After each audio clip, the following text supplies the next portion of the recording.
ধরনের যে কাল্পনিক ব্যাখ্যা, কাল্পনিক সংখ্যা দিয়ে উনি বলেছেন, তার জন্য বিজেপি পার্টি এবং সমস্ত মেশিনারি তাদের রাজ্যের মানুষের কাছে ক্ষমা চাওয়া উচিত। এটা লজ্জার ব্যাপার যে এত বড় একজন বড় মাপের লিডারকে এনে এইভাবে বক্তব্য করতে দেওয়া হলো।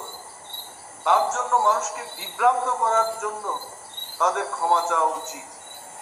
আমরা মনে করি আগামী নির্বাচন, সে ভিলেজ কমিটি হোক, সে বিধানসভা নির্বাচনই হোক, তীব্রামথা প্রস্তুত, আমরা এগিয়ে যাব। আপনারা দেখেছেন যেখানে আমাদের প্রত্যন্ত অঞ্চলে যখন স্বাস্থ্য পরিষেবাকে নিয়ে সরকার চিন্তা করছেন, সেইখানে আমাদের মহারাজা নিজের থেকে ভূভারতী দেববর্মা 3 বছরের একটা বাচ্চা মেয়েকে চেন্নাইয়ে পাঠিয়েছে ট্রিটমেন্ট করার জন্য।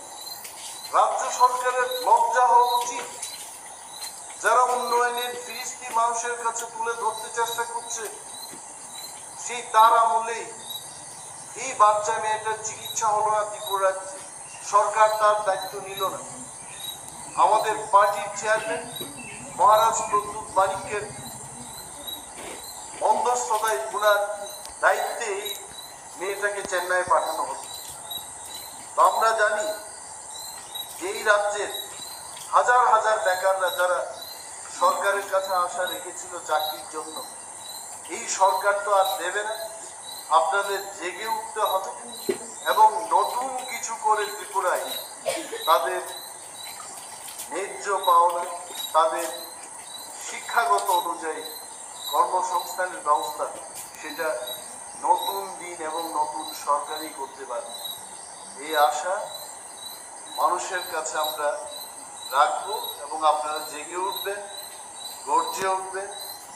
বিজেপি এবং তার সরকারের এই মিথ্যা প্রচারের বিরুদ্ধে আপনারা সজাগ থাকবেন, এটাই আমাদের আশা। ধন্যবাদ।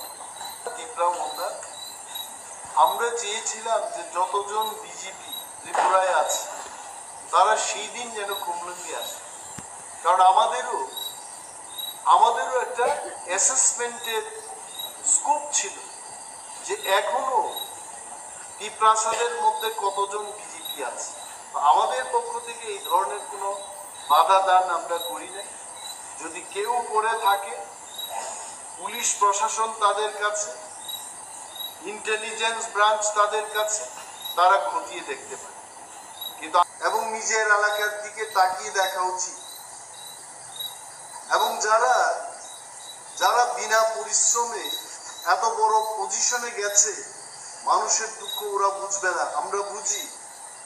আমরা বুঝতে পারি যে বিজেপি সরকার আসার পরে কতজন মানুষ বেঘর হয়েছে, কতজনের বাড়ি ভাঙা হয়েছে।